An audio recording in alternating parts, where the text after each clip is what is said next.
For me, now we can. Now I need to watch my speech. It's recorded.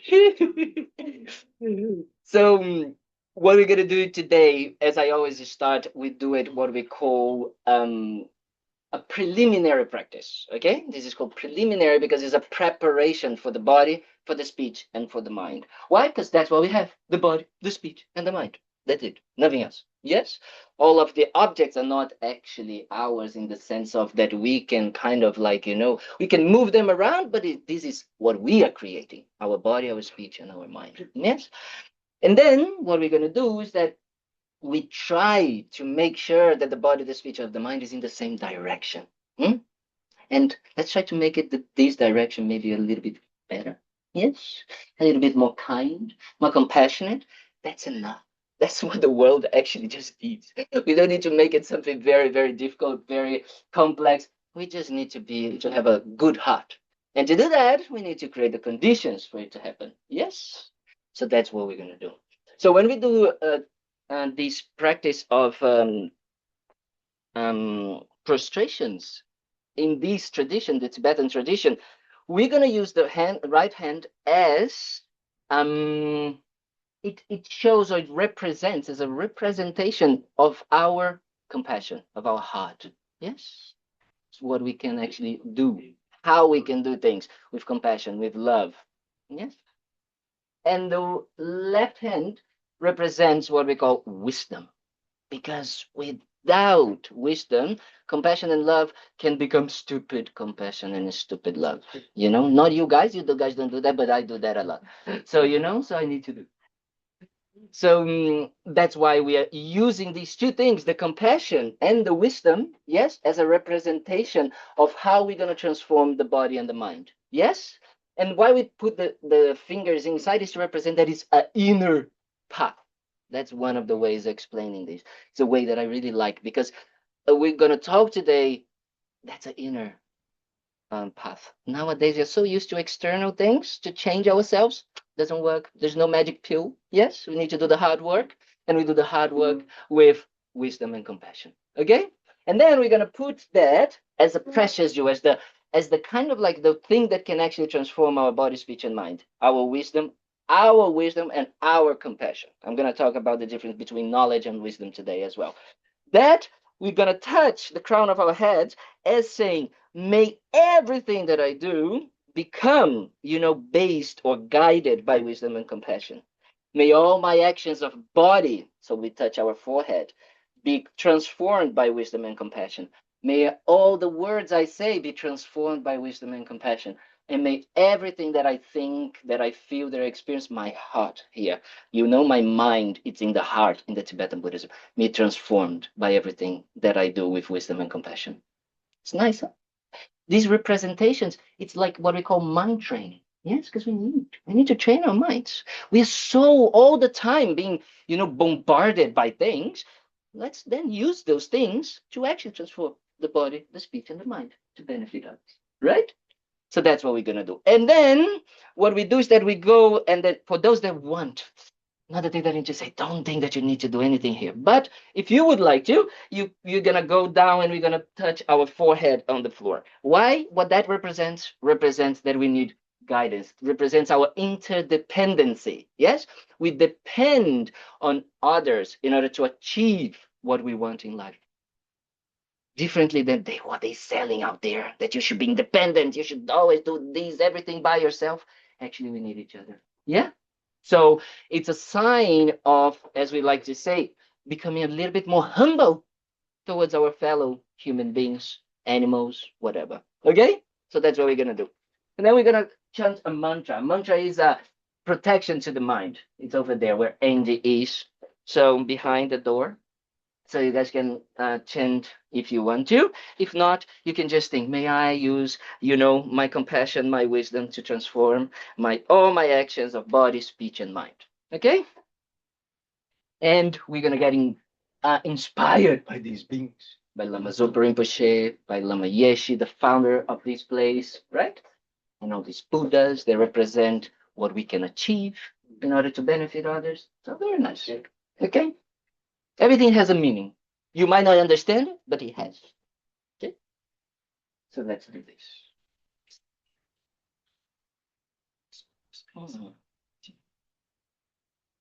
Om Namo Manjushri Namo Sushri Namo Tamashri Swaha. Om Namo Manjushri Namo Sushri Namo Tamashri Swaha. Om Namo Manjushri Namo Sushri Namo Uttama Shri Su.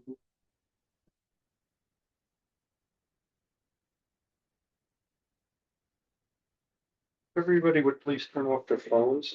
Thank you, dear. Okay, have a seat. What's going on here? Is there free chairs? Any free chairs over there? You could probably squeeze one by the altar. There's one there. Chair there, yeah. Yeah, It's a- come here, dear. Gina. Alrighty. So, what are we talking about today? Huh? We're supposed to talk about Buddhism. Buddhism. Okay. Big word, Buddhism. What is Buddhism? Actually, that's a good way of starting because these series of talks that we're going to start this Sunday and we're going to go until, I think, August or something like this, right? You guys stuck with me for until August. I'm so sorry for that. So then, actually, it's based on a book from the Dalai Lama. It's actually one of the first books I read called The Art of Happiness.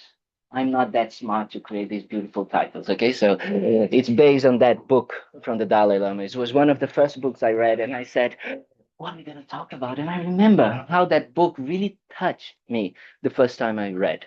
I don't know if we have it here, but if not, then actually it's quite easy to get. And there's a very nice online used books website called AB Books, I think is the name. It's ABE Books.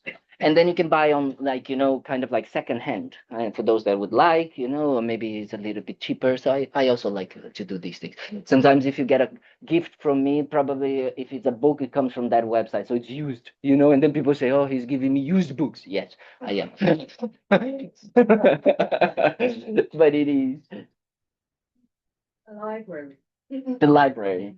Online is a website? Oh, right here. You can get a book at the At the library here. Yes, that's true. That is true. You can have it here. And of course, we have it here, our library here.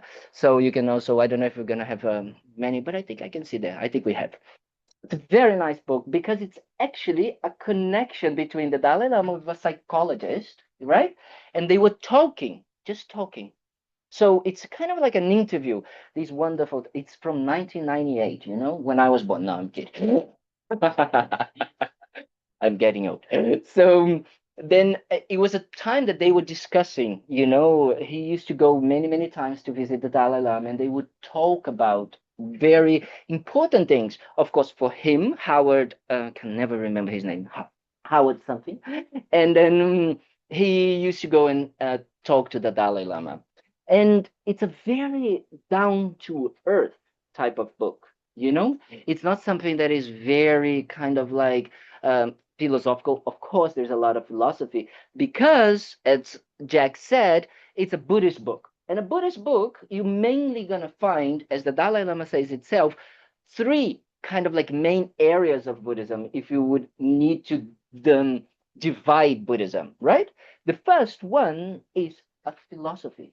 Yes, Buddhism has a basis on philosophy. So there are kind of like aspects of it. There are ways of you understanding, how the world exists, how things exist, and in this way.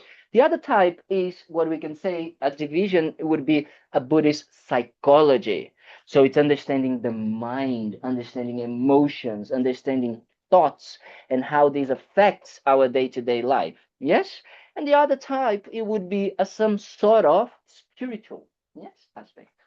We can also say religious. Yes, some people don't like say religious, but actually, if we really think about religious, it's a beautiful way that humanity created in order to connect with other parts of itself.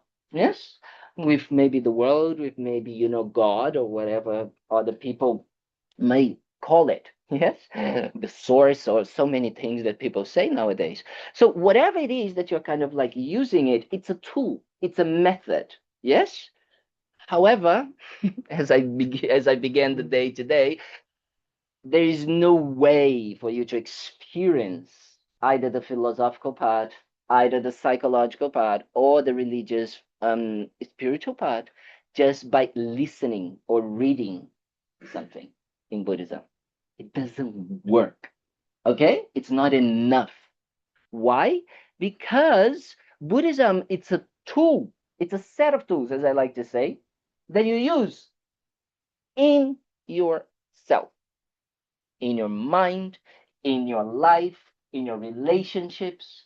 So if you just come here, listen to this blah blah blah of this crazy monk here, and then you come back and you say, that it was so good. Yes, next moment, you just completely forget about it. You completely go back to the patterns, to the habitual tendencies. And then you come after a few weeks, a few months, and they say, I want my money back, Anthony, because it doesn't work, this thing. You know? Us, because it doesn't work just by simply listening to it. Yes? So we need to do our homework. No homework because some people have the problems with homework. It's our home reflection, but more it's our inner reflection. Yes. So don't believe in anything that I'm saying. Yes. Honestly, I'm not saying not to be nice. No, I'm not that nice. I'm just saying, just really check, analyze it, make sure that it makes sense to you, to your life, and how you can use the tool that is being talked about, that is being presented, that is being kind of like discussed, that you are thinking how you can improve your well-being. Yes, that is the most important point. You wanted to add something, sweet? Yes, I don't have me a book that's called The Canon Pali. Of course, it's in Spanish. Is that good? Mhm. So the canon Pali is actually the Buddhism, the Buddhist philosophy, it started as a talking sort of, it's an oral tradition. It means that the Buddha himself never wrote anything. So if someone says, I have a book wrote by the Buddha, you can say, let's check that. Because the Buddha didn't wrote anything. However, what happened was that when the Buddha, kind of like passed away, all of his main students came together, and then they had this assembly that they would repeat all of the teachings that they heard. So that's why all of those teachings, they are called sutras. Yes? And these sutras, they start like this. Thus did I hear. Yes? So if you read something that says, "Thus did I hear," the Buddha was sitting there, the Buddha was talking, the Buddha was that means it is the canon, like the sutras, yes, that comes from those beings that heard and they came together and they had this assembly and they actually said, that is the teaching of the Buddha. That was the teaching of the Buddha. And there was so many, I think they were like 400 of them, and they had to come to a conclusion to kind of like agree. If someone said, no, that's not it, I didn't hear with this word, I heard with that word. So they would go meditate and try to remember, try to check, and then they would come to a conclusion, right? So it's a very accurate type of thing. So that is very important that we say. So this is also a good way to explain that this was the oral tradition of Buddhism. Yes, however, it doesn't work only by listening, right? So at the same time, started what we call the realizations tradition. What does it mean, realization? It means literally what the Buddha wants us to do, realize our own nature, our own potential, our own heart, our own mind, understand ourselves. Mama Yeshe used to say, Buddhism, it's actually a practice of understanding yourself. That's what it is. Hmm? It's only that, nothing else. The Buddha didn't invent it, anything. He just observed something that we have a bit of a difficulty sometimes. To just sit down quietly and observe what's going on, observe how his mind works, how he's like, why am I thinking like this? Why there is a thought? What is the thought? Where this thought appears, right? What emotions? Why do I have this emotion that sometimes it becomes very tight in my heart? And sometimes some emotions become very open, make me feel very good. Why? Right? So he was a little bit of a 5-year toddler. Why? Yeah, you know? With all respect to the Buddha. But that's what he was. He was just inquiring himself and understanding. So that's why I tried to say, didn't invent anything. He just came to a conclusion by analysis, by observation. So I always like to say he was some sort of like a scientist of the mind. One of the first scientists. Yes? It's funny because now Buddhism, especially because of the Dalai Lama, Buddhism has been talking again and again and again and again and again with, scientists. The Dalai Lama, probably actually 35 years ago or more, he started these gatherings called the Mind and Life Institute. That's another nice place for you if you like more analytical things and investigation. So Mind and Life Institute. So he started to invite all of the big, kind of like scientists of, I don't know, Harvard, Cambridge, all of these incredible places, and they would discuss. What do you understand about the mind? What do you understand about life? What do you understand about the body? What do you understand about this? And then they would check and learn from each other. Yes? Not one was correct, the other one was wrong, but they would learn from each other. And that was very special because then they started to actually have ways. Buddhism started to adapt a little bit in their way of bringing the Dharma, bringing the content of Buddhism to us, Westerners, because we are a little bit like, okay, prove to me. So we kind of like they start to say, okay, Tibetans maybe they have a different, more. I wouldn't say, but yeah, a more devotional approach. They actually, if the lama, if the monk is saying something, they say, oh yes, yes, yes, yes, yes. So they don't think so much. So then us, not like this. We actually try to investigate and check. So then that is started to really develop. But at the same time, science is started to actually realize and start to get into terms that something that the Buddha said 2,600 years ago, we are only starting to notice or to understand from a scientific point of view now, right? So we are just translating something that the Buddhism has said 2,600 years ago. That's okay. We are very patient people, it's okay.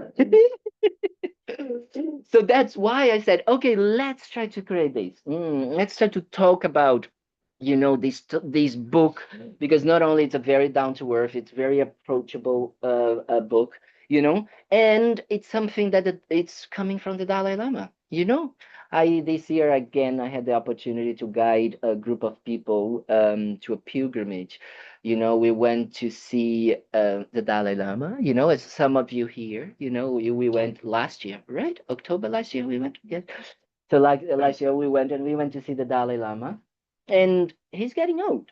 He's 90. He's gonna be 91 this year. So it's normal that that you start to see it and say, wow. But when you start to really look at all of the teachings he has given, I have to say we have a lot of homework to do. There's so many incredible books about everything. About if you like social issues, he talks about it. If you like environmental issues, he's talking about it. If you like education, he's talking about it. He's like every single thing he's talking about. Even about he was a little bit of a geek. He used to say that he loves like watches, so he used to dismantle them and like put them together. So even if you like engineering, he's talking about. So everything is there if you would like. So I always recommend and encourage people to read whatever book from the Dalai Lama you can. Because the Dalai Lama has a way to touch, in very simple ways. It's not like me that talks a lot of blah, blah, blah, doesn't say anything. He would say just, very clear what he's talking, what he's wanting to say because of his experiences. He has the two types of lineage, the lineage of oral, because he learned a lot about it, but he also has the realizations in his mind, right? And the most important aspect of this book is this talks about happiness, the big word. Hmm? Big word. We use a lot that word happiness. Yes?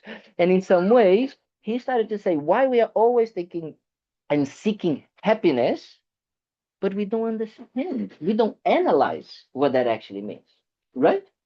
If I would ask you guys now and I would say, okay, what's happiness to you? Yeah? So give me an example, someone. What's happiness? Being peace. Being in peace, okay? Be content. To be content. I didn't hear what he said. What he said? To be content. To be content and to be in peace. What else? Rito? Burritos? Yes, definitely. Not to suffer. Good. Yes. What do you mean by suffer? The human condition. Body or mind? Mind. Okay. No fear of future, no anxiety. Yes.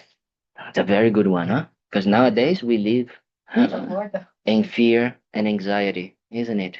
So you're always thinking about that. That could be happy with what you have.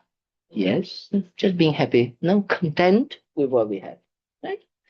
So, do we have just one word to describe what happiness is? No. Yes, that is already saying something. It says something that is very important in Buddhism that says nothing is created by one thing only. Hmm? What? What does it mean that? It means that you need many causes and conditions, many things to create a result. Does it make sense what that means? Yes? Do you agree? Hmm? Do you understand and agree with that? Yes? Okay, so next time you're angry at someone, you don't, you, if you are saying, because it's only because of this, then you check, right? If it is only because of this person or because of what that person said, right? If it is just one thing, because that's how the mind works, isn't it?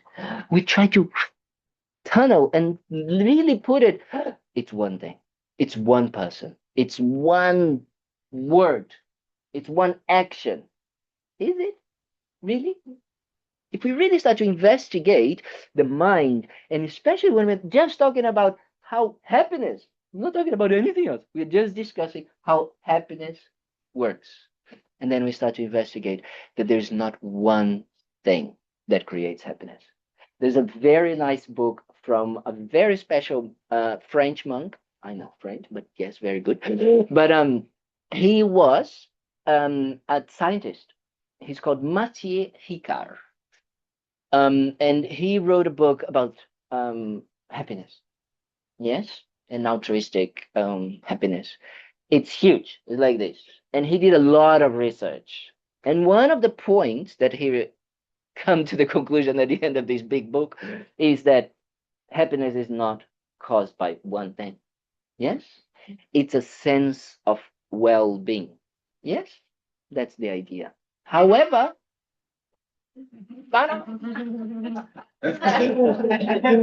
so I like it. It's like I said happiness and I like we can put that. We're gonna have a soundtrack of the other. So then, what actually the book is gonna try to talk about? It's first is gonna try to help us understand what happiness is, yes, and how actually the mind is the source of happiness. Yes, our friend said suffering. of what? Body or mind? Mind, especially. Maybe it's easier for us to understand, isn't it? That the mind is the creator of suffering. Hmm? Isn't it sometimes easier?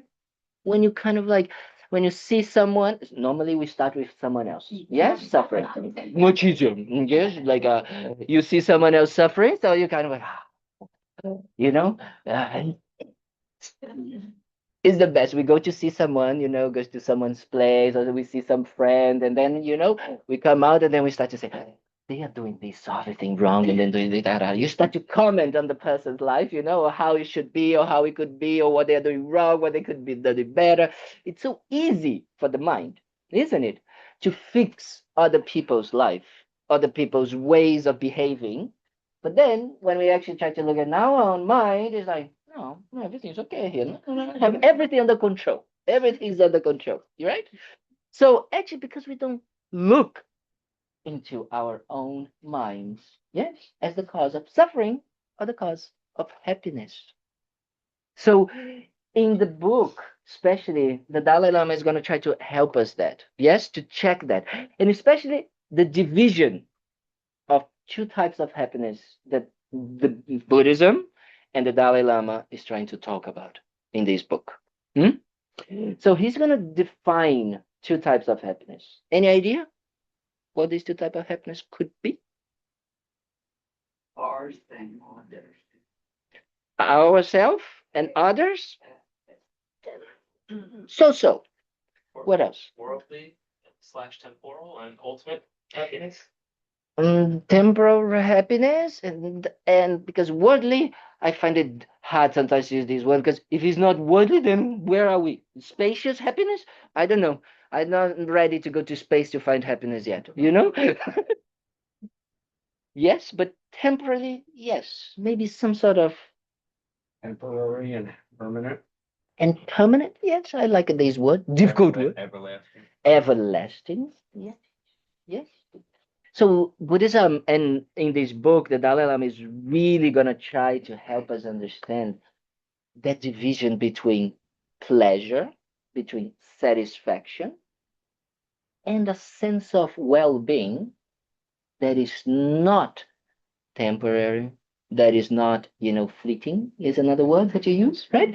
And it's not dependent on causes and external, especially causes and conditions. Hmm? Because if I am dependent on my happiness for me to be happy, if it is sunny, well, in Florida, maybe you can be happy a long time. But if it rains, then everything falls apart. Yes? If I am dependent on being happy, if I get the job, then if I don't get the job, my life is horrible. If my life is dependent, my happiness is dependent on someone else loving me, then when they stop, or maybe they die, then my life is miserable. Yes? Doesn't work. It just doesn't work. That's the point that Buddhism is trying to say. Yes? Because the Dalai Lama says that we all deserve to be happy. Yes? Why? Because that's what we want. Does it make sense? We want to be happy and we deserve to be happy. Yes? Ah, you said we deserve to be happy because we want to be happy? Yes. That doesn't make sense. Yes. So we're going to talk about that because that's a very good point. What the Dalai Lama is going to try to tell us, in the book, is that that's our wish without any effort, without thinking, you know? If we don't even want to think why I'm doing this, why am I doing that, why am I choosing this, why am I kind of like, coming to this, blah, blah, blah talk with this monk, the answer from the Dalai Lama is going to be because you want to be happy. Does it make sense? That is it true? Or I just want to listen to some nice things and all of that? Well, actually, that is what we say. It's our just pouring wish. It's what moves us. We want to be happy and we don't want to suffer. Those are the two motivations. They're always present in our minds. Yes? So we want to be happy and we don't want to suffer. It means that everything that we do, even if it is the most crazy thing and the thing that we know is not going to bring us, maybe the happiness that we want, it is what we are trying to achieve.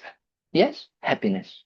So if that's what we want, it means that if we create the conditions, we can actually achieve. Because everything, as Lamheshi used to say, everything exists on the tip of a wish. What does it mean? Everything exists on the tip of a wish. Actually, our minds work in certain ways that by wanting something means we create the conditions, yes, for that to happen. Easy. Just think about anything that you have accomplished in your life. It didn't start. I love when people say, I was just an accident.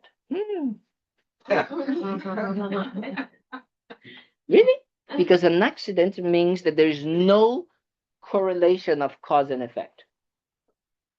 And that doesn't exist if we really observe.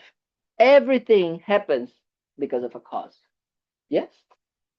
So even if you don't realize the reason why you became a doctor, the way you became, a nurse, why you became one of these, is because at some point you made a decision. I'm not saying conscious. I'm not saying that you kind of like were clear on the reasons why you're doing, but you made a decision to do and become that. It didn't become by itself. Does that make sense? So that becomes a little bit more complicated when we start to listen to these things. Because that means that then who is responsible to everything we have in our lives? Not Santa Claus. No, us. We. We created. Yes? The good and maybe the not so good. The Buddhism is going to then start giving us self-responsibility. That's what it is.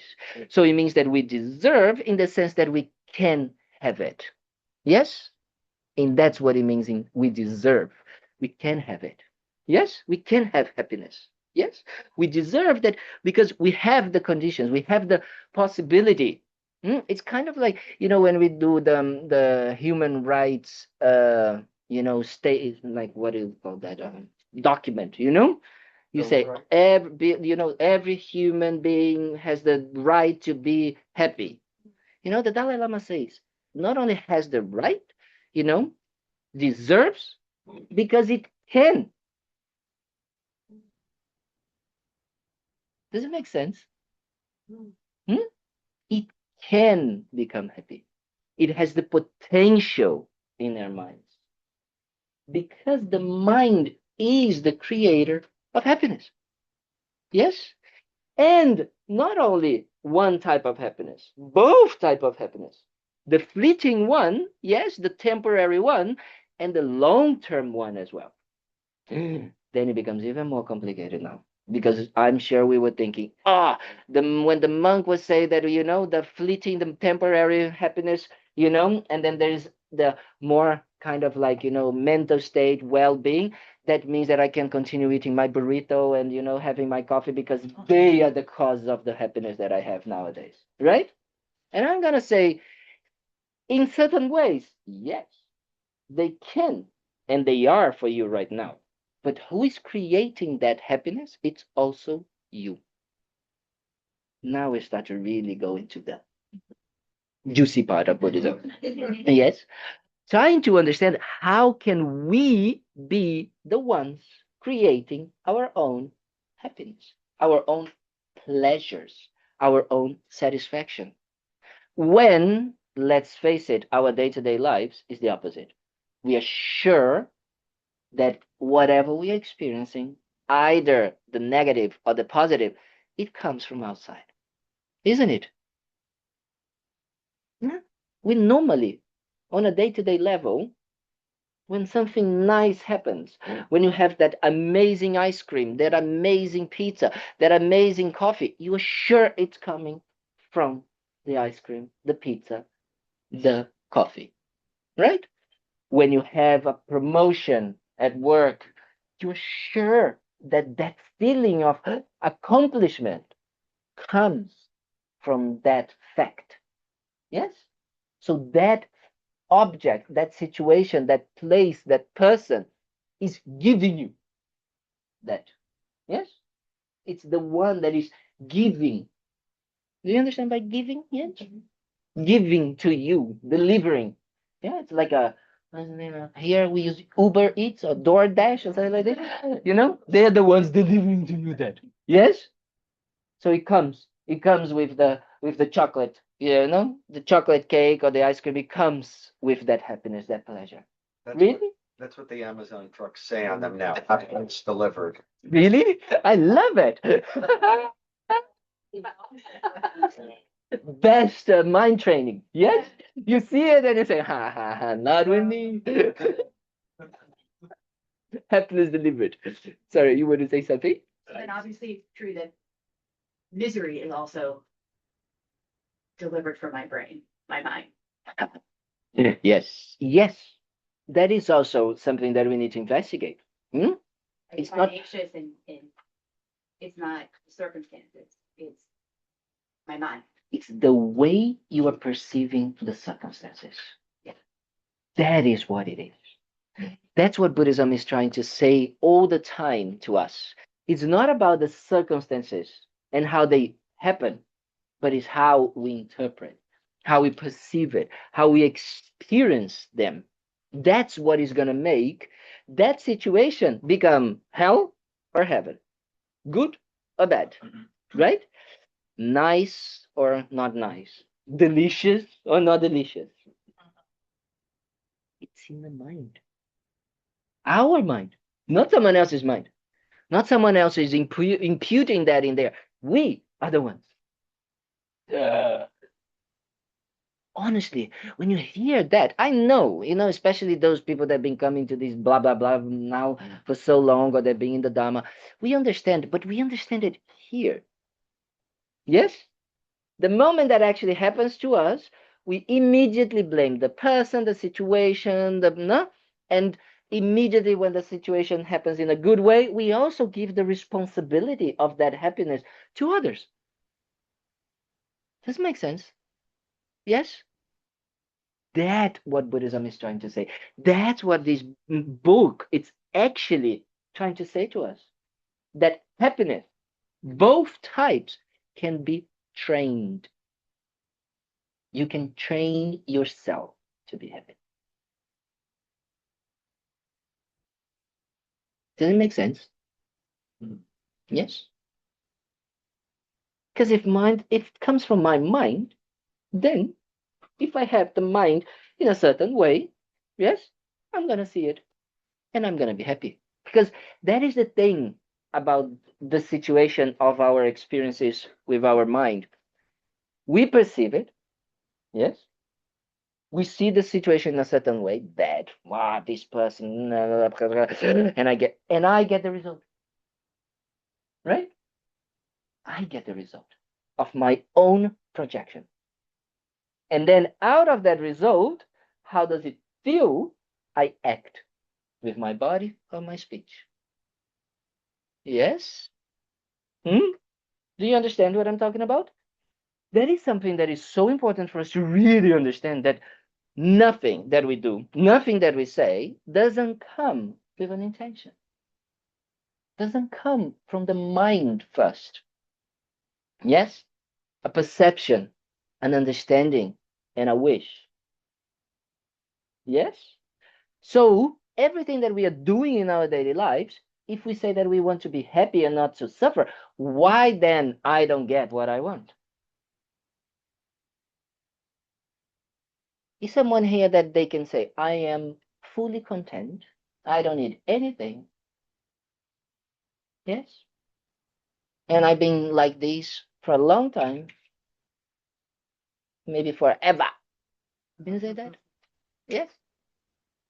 Because then, yes, you come If here. I can say something, Yeah. I'm be happy to cook my food the 7 days a week. Not having Uber Eats or this. Yeah. That is a way of happiness. That's a way to be happy, right? Contentment. We start to create our own contentment. Yes? But because we don't understand the mind, we start to give responsibility, or we start to believe there are these external factors that we created, yes, that we manipulated in so many ways. Manipulated not in a bad way, just manipulation means, affected. So we can have what we believe is going to create the basis for us to be happy. So then what happens? That basis falls apart. And you always will fall apart. Why? Because they are not permanent. They can't be. Yes? For example, one of the biggest things that we hold on to as the source of our happiness is our body. Guess what? You ask Bob. And then we get old. The body starts to really, like treating us in a different way that we actually wanted, right? We want to run. We want to do things. How the things that we believed were making us happy. Now it starts to fall apart. Yes. So by nature, if we put our responsibility, our wish, our desire for happiness in external things, in things that are by nature impermanent, by nature changeable, yes? Guess what? Can we achieve lasting, peaceful, relaxed mind? No. We're going to be in the constant rat race. Yes? Nice one.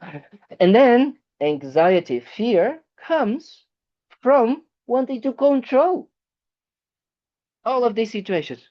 It's like that, when I was young in Brazil, there were in the village that I grew up, we used to have circles that we used to come.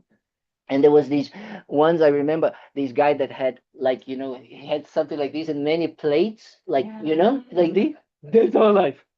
You know, we are trying to hold all of these plates so it doesn't fall. Of course, we are gonna get anxious, because guess what? Then comes a wind, or then someone says something and we get distracted. That's how it goes.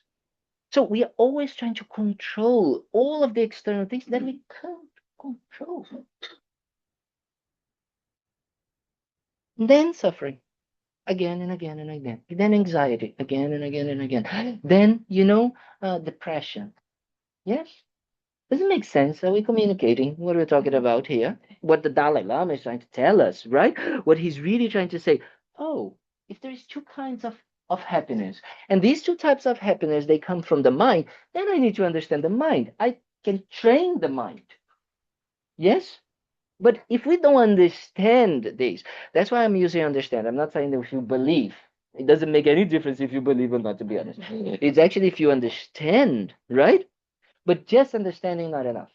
There's a huge difference between understanding and wisdom in Buddhism. Yes? Understanding means, yes, you understand what I'm talking about. Wisdom means I experience what you're talking about. Can I make you experience these things? No. We just said that everything comes from our mind. So I can't do that. Who can make you experience that? Ourselves. I heard a famous person once said, sometimes the wanting is more pleasurable than the having. Yes. Lama Yeshe used to say something that I also like in these terms. He used to say, when actually you don't get what you want, it can be the best thing that happens to you. Right?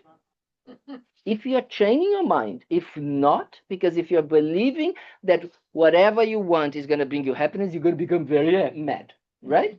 For not getting what you want. But actually, if you're wanting to practice into understanding how the mind works, when you don't get what you want, wow, best moment for practice, for internalizing this understanding and seeing, wow, it's true. I believe that having that object, that situation, that trip, that whatever you want to say, or that grade, or, that friend, or that phrase that I was expecting someone to say to me, thank you, you were amazing. Oh, this is beautiful. All of these things that we create. So when I don't have it, And I can see that the mind becomes, I call the dragon comes out like, you know? When we see that, it's the perfect moment for analyzing and saying, wait a minute, the person didn't have any obligation to say that to me, right? Actually, if I am doing it because I want to hear that from the person, I'm doomed from the beginning. So why? So you start to analyze. Why am I expecting that? Well, because I'm expecting, because I believe that this is going to bring me happiness. Yes. Thank you. I have a little bit difficulty to Yes, good. conceptualize this. If there is a fleeting happiness Mm-hmm. with a permanent, Mm-hmm. if the guy is following that uh, feeling toward fleeting and enjoy the life, enjoy the best, Mm-hmm. he's happy at the end. His lifetime is going to be finished, and he wins the lottery. The other guy maybe is thinking too much of, no, this is not good. You know what I mean? That fleeting is not a, somebody could have been good at it. You make it. So by understanding that the fleeting sensations, pleasures don't bring ultimate happiness, it doesn't mean that we stop feeling the pleasurable and satisfaction. Do you understand that? I never said that these will finish. I said that there's two types of happiness, and you can actually develop these two types of happiness. The problem is that we stop in the first one, in the momentary, and we stay dependent on that. Right. Yes, as the only type of happiness. And the way we are trying to achieve even that type of happiness is depending on external things. Yes. So the room is the road is the road to disaster, right? And that's why the world is like this. That's why we are unhappy. That's why we are dissatisfied. That's why we are anxious. That's why we feel. That's why we have so many people with like mental struggles. You know, the problem in the world, well, at least where we are, in kind of like first world countries, we're gonna use this horrible term, but developed countries, it's not because we are struggling to survive. No, we already passed that, right? We are actually struggling to have mental happiness because we are putting the responsibility outside. So as long as we do that, guess what? Even the fleeting momentary situation, we don't enjoy so much because I'm afraid I need to drink this coffee so much because otherwise it's gonna finish. Right? I become fearful of what I have that gives me my mind pleasure because I can lose it. So I'm always anxious. So I'm not enjoying. I'm not saying, wow, I have these. It's gonna, get for 5 minutes and I'm gonna be pleasurable for 5 minutes. That's okay. Right? I'm like, but then, and then when I finish this, I already need to jump into something else because, and that's how it goes. And that rat race, that we're always looking for the next thing to make us happy, that is what gives us unhappiness. That what makes us unhappy. Yes? So that is the problem, is that we are wanting something and we are going to the opposite direction. Yes? I want to feel pleasure. I want to do this. But if I'm always constantly fearful, anxious, and holding to that fleeting sensation, holding to that, then I'm gonna. But if I know that that situation is just a momentary one, then I can enjoy it. It finishes. If it doesn't happen, it doesn't happen. When it happens, great. But that's it.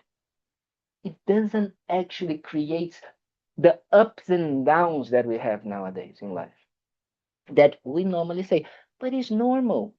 Buddhism is going to say it's normal for the mind that is mistaken in understanding or trying to look for how happiness works. Does it make sense? A little bit more? Yeah. That is the discussion that Buddhism is trying to bring to us. That's what the Dalai Lama is trying to bring to us. Yes, wonderful that you have these things. Enjoy. The Dalai Lama is one of the happiest person you're going to see it, because he has a pizza and he knows that the pizza is going to bring that very small, kind of like fleeting sensation, and he enjoys that fleeting sensation for the time it's going to go, and he doesn't believe in one single moment that is going to come from the pizza. He believes that his mind can create that sense, that situation, which is a very momentary situation, happy. So then he does. That's it. Does it make sense? He trains his mind to have the situations appearing and arising in his life in order to have those momentary situations a happy momentary place, time. Right? He lost his country. He decided he had to make a decision to go away from his country, because he said, I don't want anybody in Tibet to have that kind of like strong um, karma or a strong habit of killing and making force, of how they say, like an eye for an eye. Combative. Combative. Yeah, combative, but like a more kind of like, like, if you do this to me, I'll do that to you. Revenge. Yes. Not have that. He said, no, we're not gonna do that. We believe in love, compassion as a way to do this. Yeah. So he said that.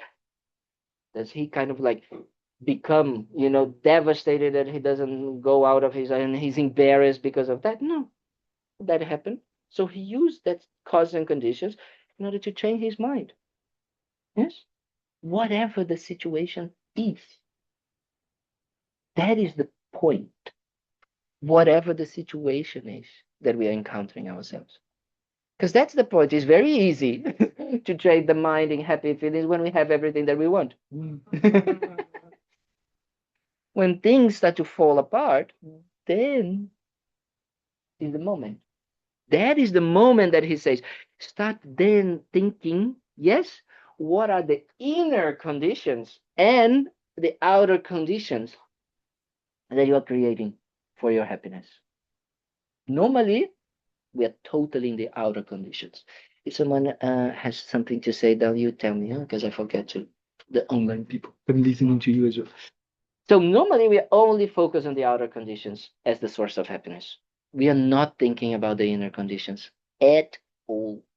We are not thinking about our state of mind. No. Again, my difficulties is here. Yes.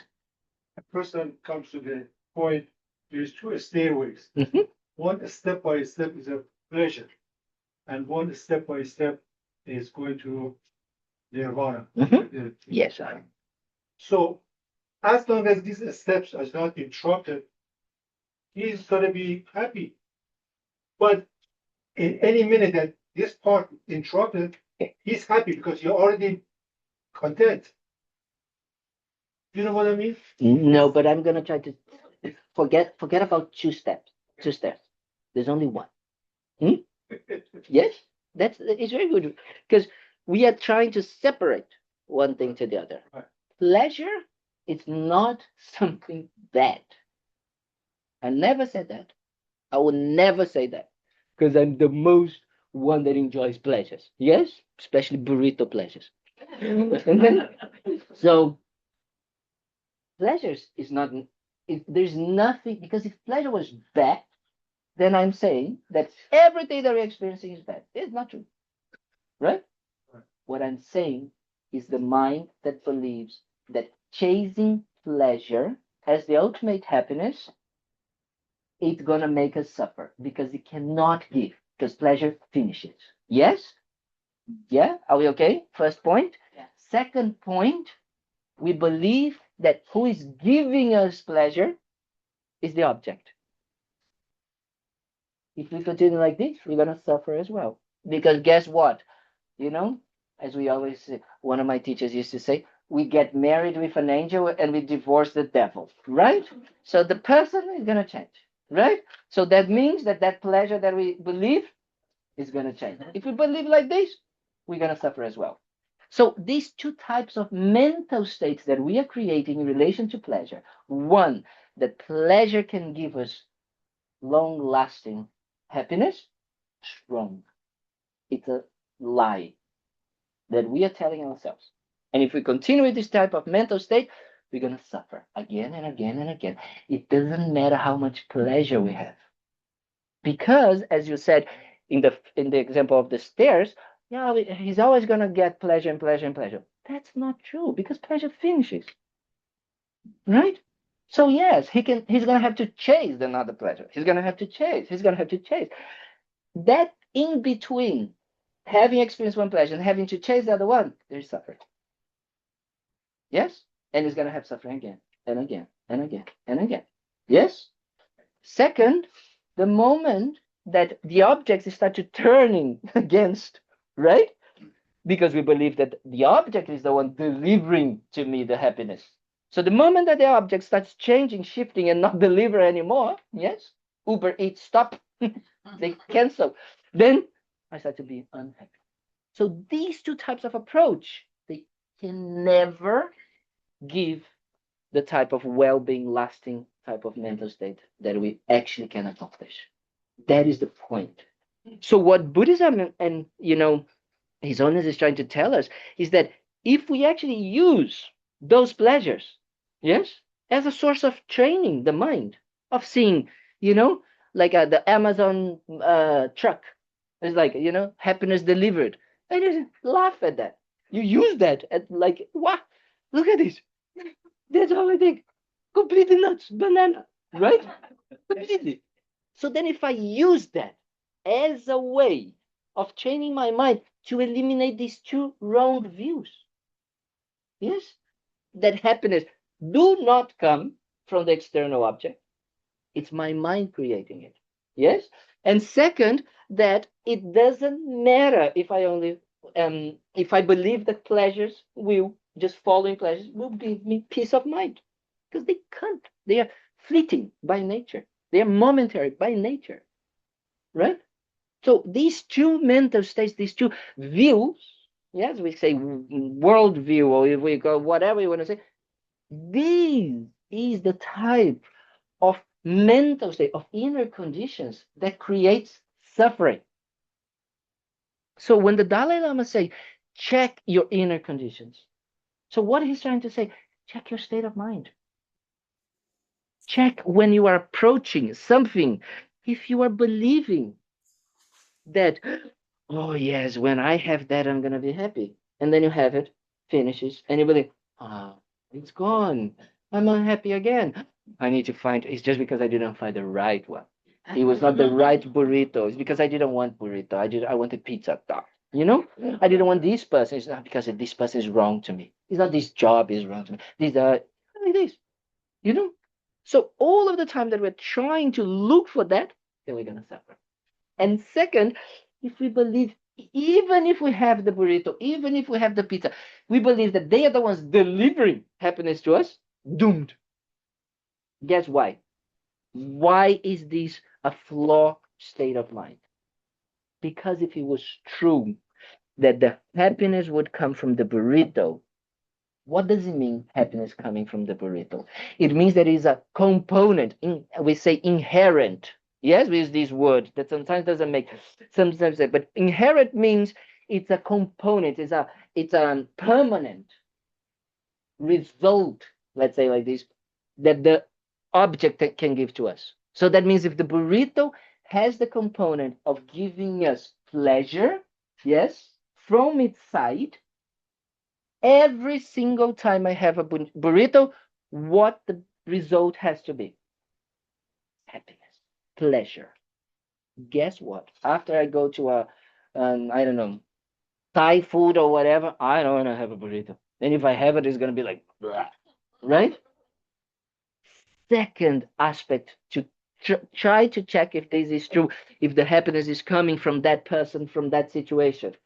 If this was true, the more I am in contact with, happier I become. Because a component of it. So it means a component means that it's like it's inherent. Meaning inherent means it's there. So the more I have it, the more I get it. Right? So the happier I would have to be. Guess what? Even with your amazing wife, if you stay 24/7 close to her, at some point you're gonna say, I need 5 minutes to know, you after 2 hours. That's why, you know, I saw something very funny. My brother said it to me that more men are being kind of like, you know, having problems with hemorrhoids. Yes, because they're escaping to the toilet and staying in the toilet on their phone for hours and hours and hours. They're escaping their wives, you know. I love it. So that is what it means, believing that things, people, places, situations have the component of giving us happiness, right? If there was there, if it was out there, the more we have, the happier we become. Every time we get in touch, we would have it. And second, third point, all of us here and all of the people in the universe, yeah, I'm putting universe because maybe not worldly only, we don't know, would have to have the same experience when they are meeting that object. That's what it means. Yes? What it means that the burrito bring happiness, it means that every single person in the universe would have to have that experience. It's a permanent, it's a inherent quality of the burrito. Yes? And guess what? Does everybody likes burritos? I know. Crazy people, but there you go. So it cannot give. That is the type of analysis that we are talking about doing. That is about the checking our inner conditions to check if we can be happy, if we are still holding to these beliefs. And that's what Buddhism and the Dalai Lama is trying to say. I'm so sorry, but you can't. If you still hold to those beliefs that people, situations, places can give, can deliver you that happiness, you're never going to be real happy because they can't.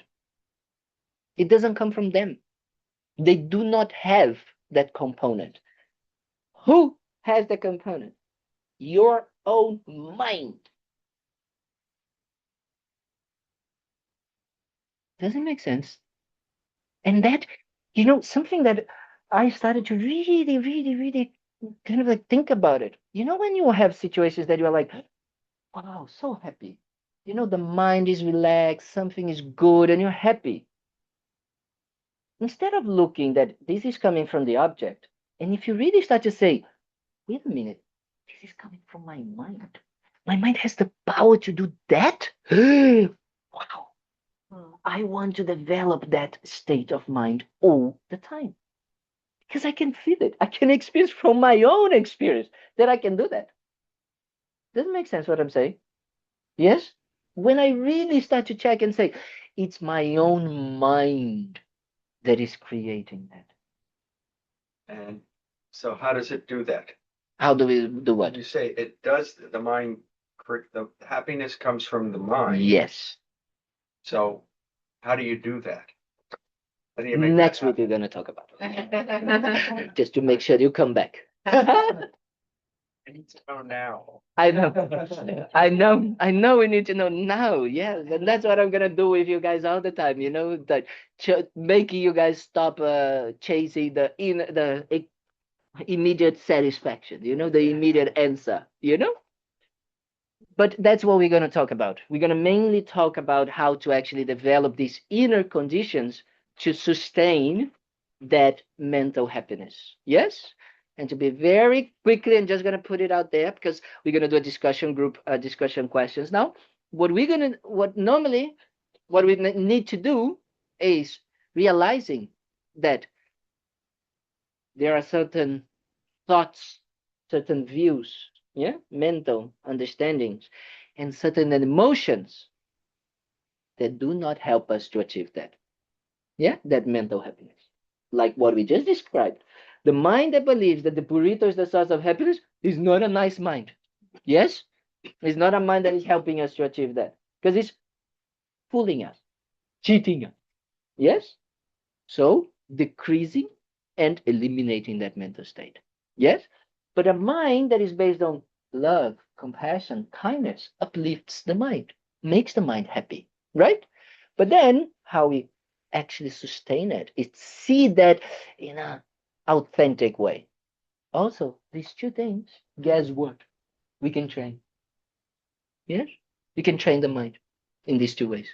Eliminating what doesn't help, what is mistaken, what is creating more problems than actually help, and we can develop and train in emotions and understandings, views that actually help. Does it make sense? Yes, sweetheart. What you say is eliminating. Why eliminating? Why not consciously recognizing it and accepting it? Because it's not enough. What was the question? Sorry. So she said, why you say eliminating a wrong view or an emotion, and why not just accepting and seeing it? Because it's not enough. Just seeing it. Yes, seeing it to see it. Yeah. It's very important. But if we just see it and don't do anything about it, then it just stays there, arising and arising and arising, because the mind is habituated for that. That is the autopilot. Yes, the autopilot that we have is just that. So if we don't eliminate that kind of like feature that makes that mental states come back again and again, then they always gonna shake it a little bit, the mind, and then we need to see it for what it is and then let it go. See it and let it go. Yes, but That's not eliminate. But see it and let it go is not enough. That is what I'm trying to say to you. It's not enough. If I just see it and let it go, it doesn't stop it from arising. It may arise, but you don't pay that much attention. Yes, and that looks very nice. In Buddhism, it's not enough. We cannot be happy as long as they are still arising. Even if I catch it very happy, very fast. Why? Because that means that the mind is still believing in that. And the moment I'm not seeing it, then it spoils. So you mean there is a way where this never will arise again? Yes, exactly what I'm trying to say. Yes, so important what you just asked. It's so important because that is the difference. I did therapy because my mom's psychiatrist, so I had to do therapy. That explains a lot. I don't know if she's there, my mom. No, maybe mom. Love you, mom. Don't worry. So what happens is actually trying to understand the difference between Buddhism and psychology in some ways. No, psychology is so important, so useful, but it doesn't eliminate it from arising. It helps us to deal when they arise. Yeah, Buddhism is saying no, no, no, no, no, no, no, no, no. I want to completely eliminate those wrong views from arising. Because then I'm in peace. That's what peace, that's what nirvana means when they don't arise anymore. So I don't need to be on the watch all the time, Okay, which is very tiring. Yes, which is very tiring, right? In some ways. So you need to be always kind of like taking, but the idea is that actually you totally eliminate. And if you totally eliminate, that's it. You don't need to worry. That's what we say, that inner happiness can be permanent. Why? Because you're eliminating the causes for it not to arise, which is the wrong view. These negative emotions. The moment you eliminate them, there's no disturbance. So happiness is always there. It's always present. Great question. Good. Okay, we saw that, yes? Well, I'm sorry, how exactly? Everybody's very happy. I have a question. Oh, yes, sweetheart. Sorry, So Cherry. how exactly do we just eliminate the things that disturb us? I mean, it's one thing training your mind to let it go, to distract to something else, but how do you just wipe it out so that it doesn't keep occurring? Yes, yes, yes, yes. As I say, next week we're going to talk about it. To say now. Yes, exactly. How do we eliminate it now, right? So That's a very deep subject, isn't it? That's not it that's is. So to be answered it's very good. It's very good we are talking about it because that is honestly, Remember I started the talk. I love how things come back like this. You know, when I saw that the Buddha, was teaching and all of that, and what he was actually, he didn't invented anything, but he was just observing. And his main observation was to really help each of us to understand that we can eliminate those negative emotions, we can eliminate the wrong views that we have. And by doing that, we can be happy. Yes? So it's a process of mainly using, as I like to say, two types of practice. Yes?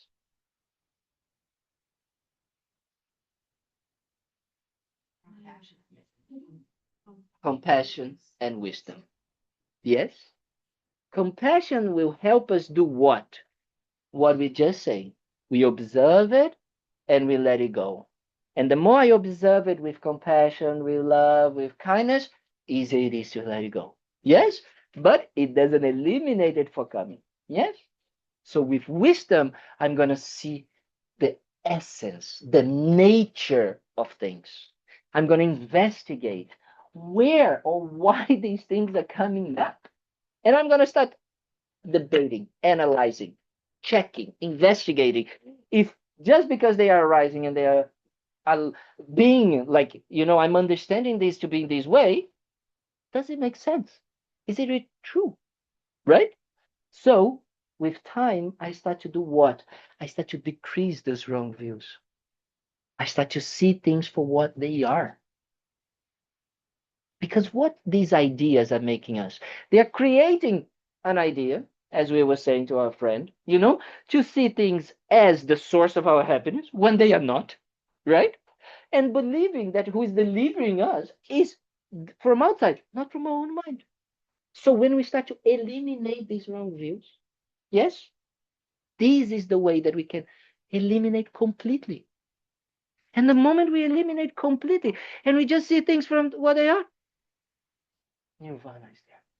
So nirvana is not something that we need to accomplish somewhere. It's just an elimination and allowing to be ourselves without the confusion, without the wrong ideas. So Sherry, that is the process. But for that, we're going to need to develop those two wings. Yes? Wisdom and compassion. Wisdom and compassion. Yeah? Does it make sense? That's what I can say for now. Let's say like this. Yes?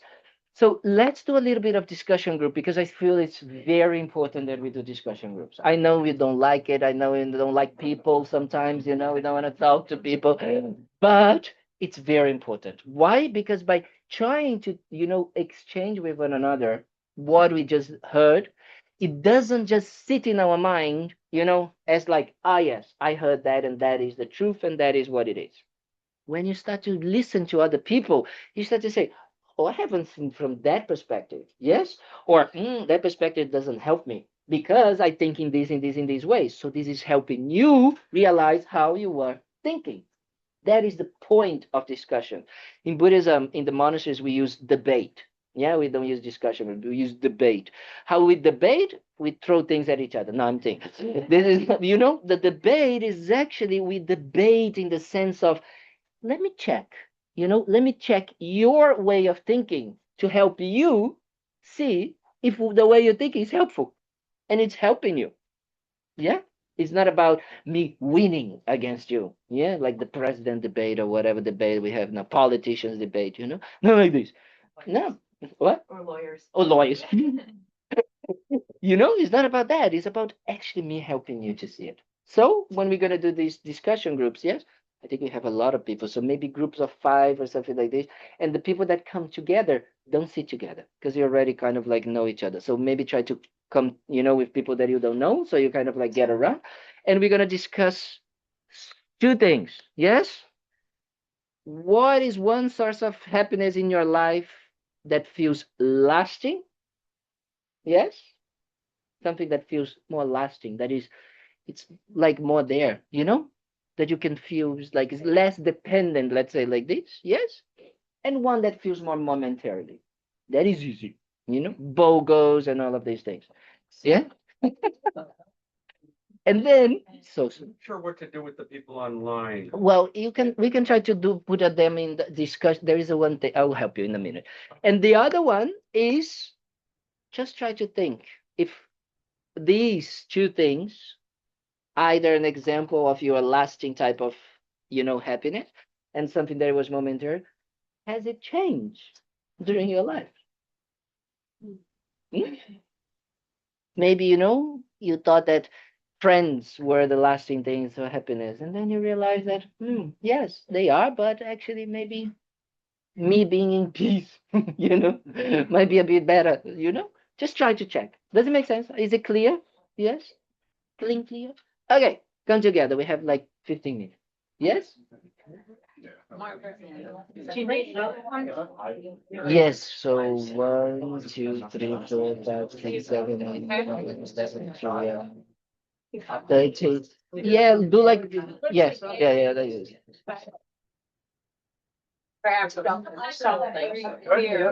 Okay, go.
1 minute, okay? I'll say,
Venerable, you're muted. Yeah. Can you hear me now? Yeah. Okay. Thank you. Sorry, I was muted. You guys had a good discussion over there. It was good at these breakout groups, huh? It's nice, huh? I have this little thing. Jack is, huh? Yes. Oh, most of them stayed. Very good. They were very behaved, online people today. They didn't run away like zoom. We They had disappeared. seven. We had seven disappear. Next time, I'm going to take attendance before the breakout group. Exactly. Yeah. That's a good idea. 7 people disappeared again. Yes. Again. No. Not that I was keeping track or anything. Yes. Thank you, sweetheart. Thank you so much. Okay, so what was it? Good? Yes? Yes. Even for those people that don't like people, it was it good? Yes? Okay, good. Good. So the idea of these discussions is really that idea of like learning from each other, right? The learning process in order to develop that wisdom, as I said, that own inner experience of each of us goes to the point as well of learning from each other, right? Listening and thinking and contemplating, because the more we do that, yes, when I say here, let's do that, let's try to analyze, but then you go back home and then whatever you see on social media or whatever someone says, you don't analyze, you don't check, then it becomes not very useful, right? So actually doing that is also to say, this person has a valid point for me. Let me check why this seems valid to me. Or why did it create some sort of like, no, I didn't like it. No, this was completely wrong. Right? Why? What is that? try to analyze. That's the method that we are trying to use. Yes, into these discussions. Okay. So the most important aspect of these, what we just talked about, is that actually, like, if you want to go home and what did we talk about today with blah blah blah, this crazy monk, is that the mind is the source. Yes, it can be, let's say like this, I'm gonna say, can be the source of either unhappy or unhappiness or happiness. Yes. So just having that in our own mental state and keeping analyzing and checking if this is right or wrong, if this is really like this or not, that's the home reflection of this week. Yes, you come here, you think, oh, I'm just gonna go listen here and then relax, go home. No, not like this. I'm very, very disciplined. I invite you to do that home reflection. Yes, to check in your daily life, in your activities, at your work. Great. Relationships and work, like family and work, best place for you to check, who is the creator of happiness and who's the creator of suffering. The boss, the family, who is it is creating. So just check during this week. I'm not saying for you to do anything besides just checking, analyze. Start making the mind a little bit more flexible in the sense of like, wait a minute, is this really coming from this person? Yes, whatever I'm feeling, the anger, the happiness, the jealousy, the lack of patience. Yes, because we're talking about anger, but anger maybe we don't have big angry burst. Do we say that burst of anger? Yes, but maybe we are impatient. Maybe you are in this, you know, this person again. Okay, or they're like, yeah, okay, that type of thing that we do. Okay, so that just check your mind in that moment. Yeah. Am I believing that it's coming from that person? Or am I actually taking ownership here? Yes. Don't need to inquire why and they just check that. Yes? Is it clear? Wonderful. So we did a very laid back motivation today because I already started talking blah, blah, blah, blah, blah, blah, like this. But dedication is very important. Dedication means closing that activity that we are doing and making sure that the intention that we want, yes, for the results, let's put it like this, of whatever we created during that activity to continue benefiting. Yes, that's the idea of dedication. As I like to explain, is like, when we open, you go to the ground and you open something, you plant a seed. Great. Yes, you planted a seed. And then you leave it like this, open. Is it really gonna, sprout? Most possibly no. So we need to close it. Yes, to say, I hope you can, grow. And I'm gonna start continue nourishing, putting water, like light and all of that. So the dedication is for that. It's for us to close it here, and you all go back and nourish this, what you created here. Because otherwise, yes, one of our friends that left here, she said, it sounds very hard. And I said, yeah, it's a little bit of work. But we put so much work in some, I'm sorry to use the word, stupid things, that maybe this is a little bit more worthwhile, right? Okay, so that's the idea. So we dedicate whatever, any of us, whatever individually and as a group, that has created a good, seed in our mind, something that really helped us to either decrease and eliminate the causes of our suffering, and anything that might have created, we have like put it a seed to create, develop a positive, our two types of happiness within our mind. Yes, we dedicate that all of these that we got it from this, so we can share, around the benefits of it. Because if we just think about ourselves and we say, "Oh yeah, I'm here peaceful in my own temple, inside myself, and the world is exploding," you bet you're never gonna be able to be happy. Yes. So you really try to actually share that with others. Okay. Ooh, I like this new thing. Yes. So we're gonna do. She's already put it. King of Praise. No, we're not gonna do the King of Praise. Otherwise, we're never gonna start here. Finish here. You can put just the Mas. Yes, the Shantideva one. Unfortunately, it's, oh yeah, now better. Yes. So for those that would like, we're just gonna do this small dedication because it's very beautiful. Okay, it's a very beautiful dedication. May all beings everywhere, plagued by sufferings of body and mind, obtain an ocean of happiness and joy by virtue of our merits.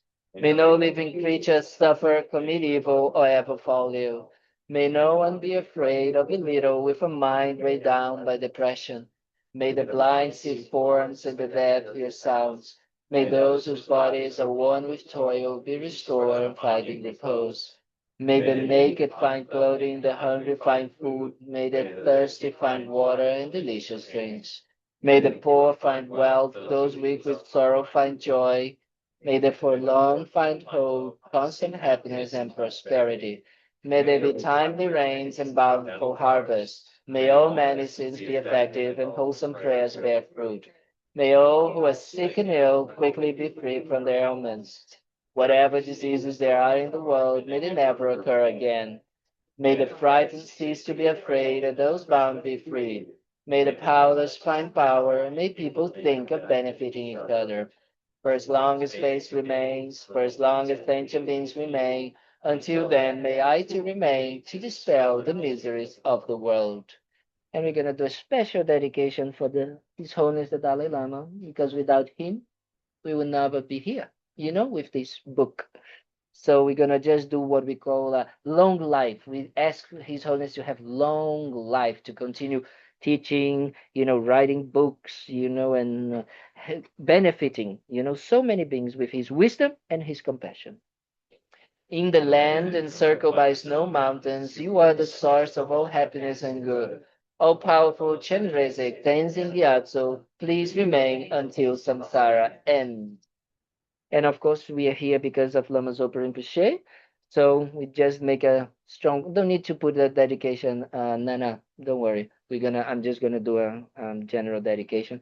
So for Rinpoche, who was, passed away already 3 years ago, so that he can come back, and continue benefiting us. It's due to his kindness and kindness of Lama Yeshe that this place, Thubten Kunga Ling, exists, and all the efforts of all of those people, like Anthony, like Jackie, who started, Rebecca, Nicole, all of these people who takes care of this place in so many ways, so that the center can continue to flourish. So a place, a space like this, where we discuss, where we talk, where we laugh, where we have good time together, can continue to exist. We dedicate for that.